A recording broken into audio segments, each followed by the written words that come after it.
Good morning everyone, and this morning we're coming to you from the very beautiful Entwistle Reservoir on the moors of Lancashire. It's a beautiful spot and it's got a fascinating, almost Tolkien-esque woodland on one side.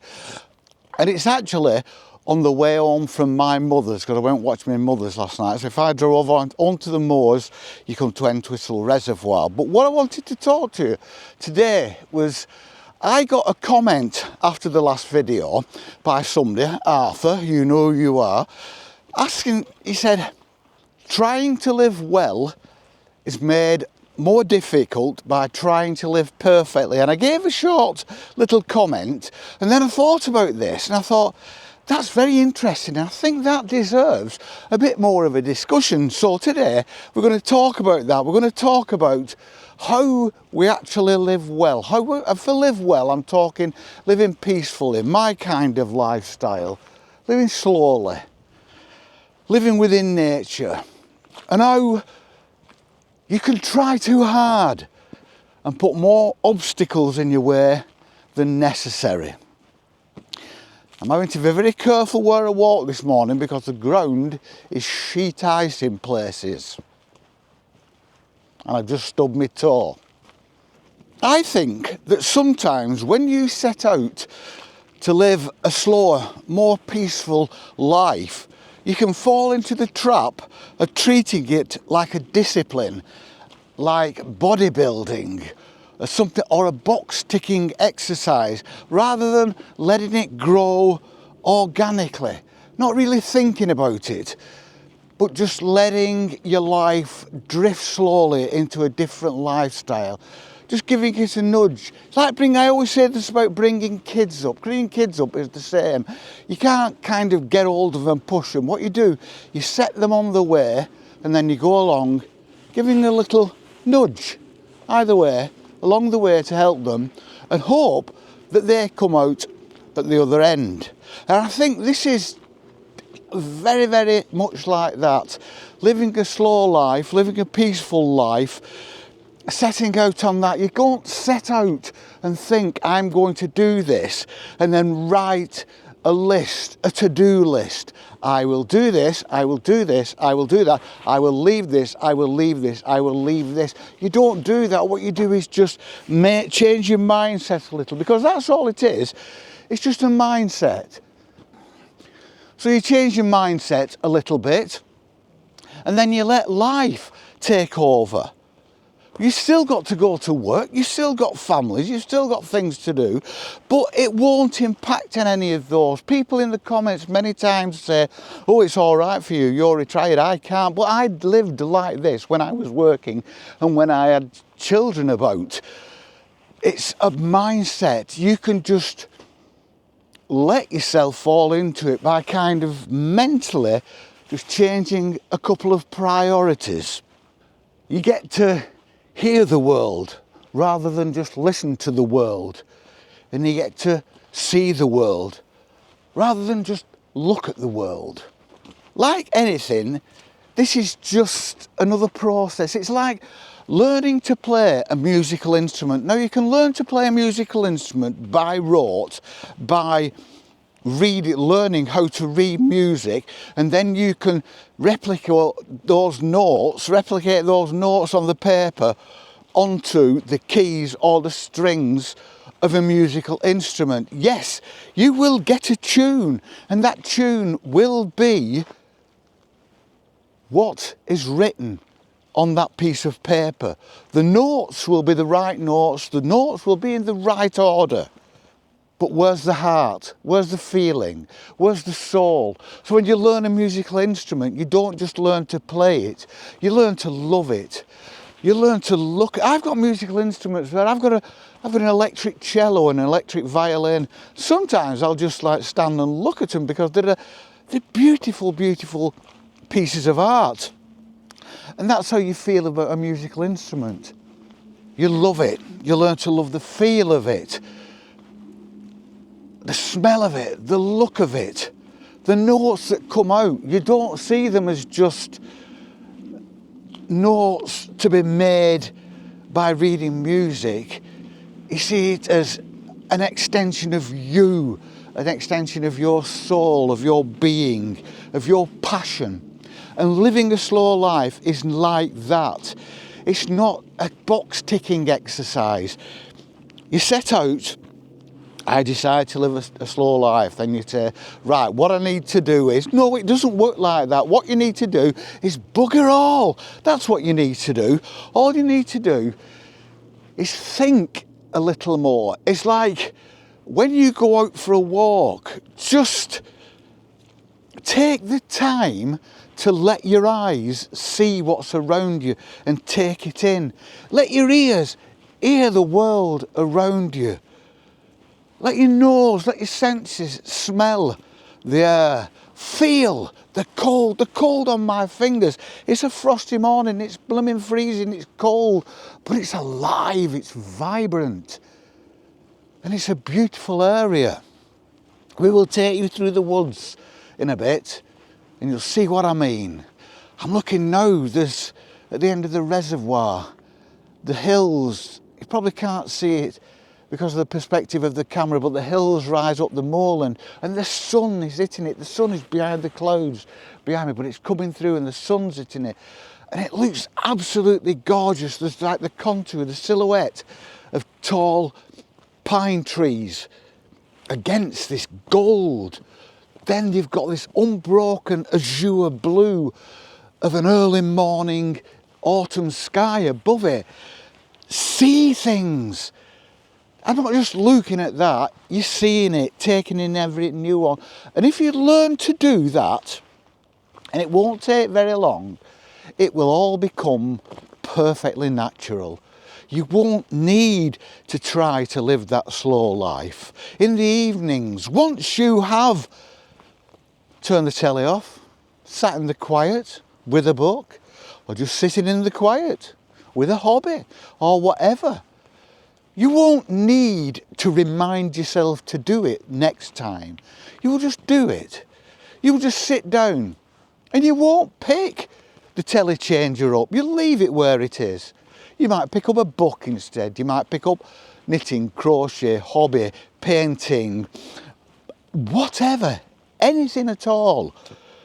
And you will pick that up, or you will just sit there in peace with your thoughts.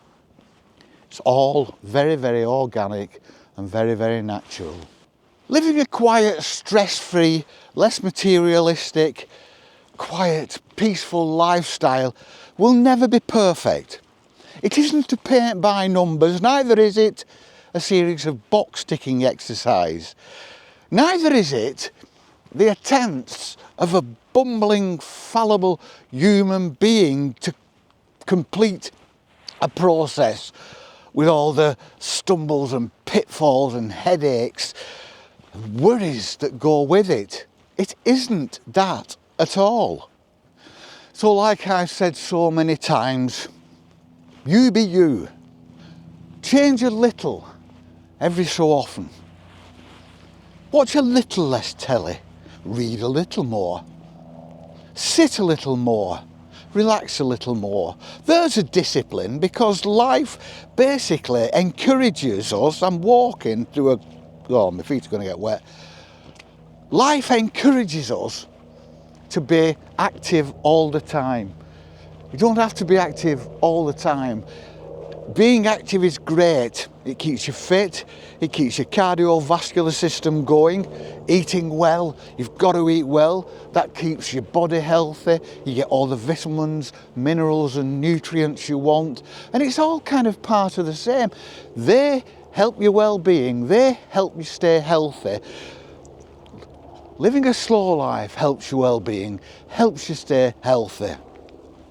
We just walked out, we were in the sunlight before, we just walked out of it. And the difference on these autumn mornings going into winter, the difference in temperature, it drops 20 degrees from the sunlight to the shadow. It is now really, really cold, but I can see an area in front of us where we will come back into sunlight again in a couple of minutes. But yes, just take your time. Don't think about it, because if you think about it, like Arthur says, trying to live well can be spoiled by the trying, by the process.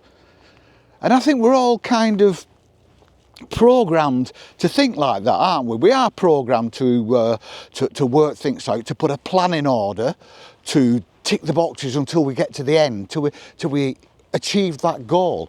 But this is one of the times in life where you've got to say, no, I'm not doing it like that. I'm just going to let my body and my mind guide me. I may have to encourage myself with a little nudge every now and again, but I guarantee you will get there, because there is no there.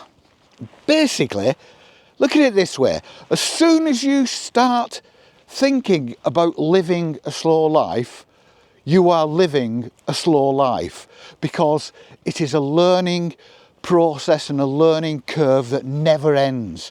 So all the time, I've been living like this for decades, but all the time there are new sensations. And I think that's one thing about opening up your mind and your soul to new sensations. When we just live a normal life, you kind of peak out. You hear all these noises, you see these things, and then it's kind of, right, I've seen it all now, and everything I see now is just a variation on a theme.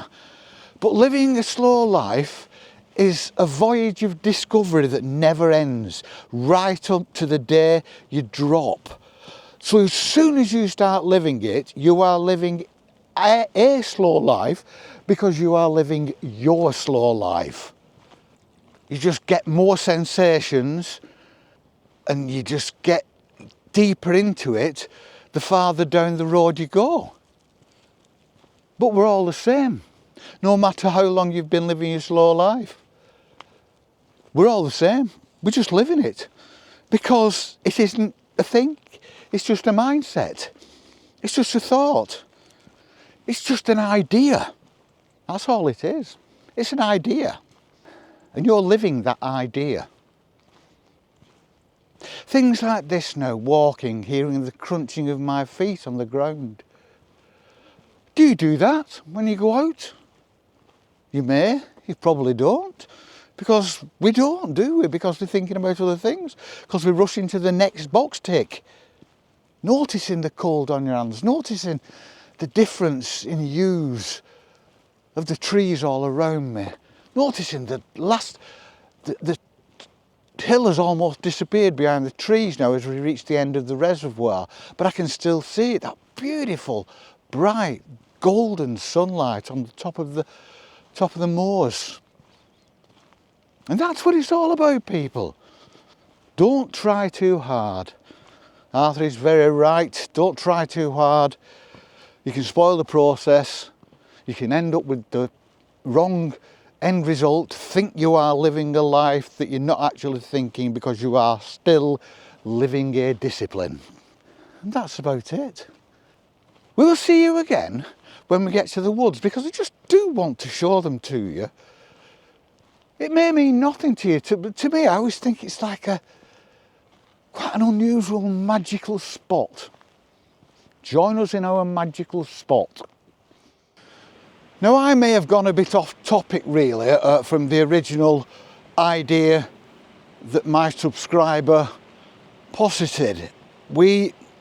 Basically, I just waffle when I come out, so I tend to say what comes into my head, so I probably did go off topic a little bit.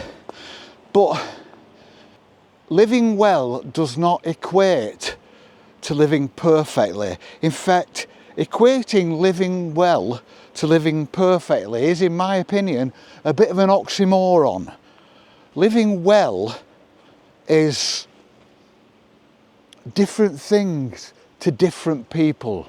Living well may be living well in your head. Living well may be living well with your goods and riches and nice holidays. It's all down to the individual. But living perfectly, living well materialistically, I wonder whether you can ever live perfectly. I don't actually think you can.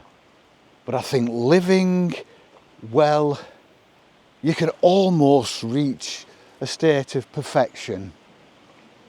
if you live a simple, quiet, peaceful life. You will never reach it, like I say. It's an ongoing process and a learning curve. Now, we're just going to enter the woodland in a minute, but I do want to say, before we go in there, that this is probably the last video before we enter December. Maybe one on the cusp. But once we enter December, it's going to be feel-good videos. That's all we're going to talk about. We're going to talk about feeling good, feeling happy, feeling peaceful, and nothing else. And I don't care what your religion, if you've got a religion, what your culture, what your thoughts, whether you celebrate Christmas at all, whether you hate Christmas. This isn't about that. This is about the season of goodwill, like it should be, where we just all come together and share good feelings. So thank you again, Arthur.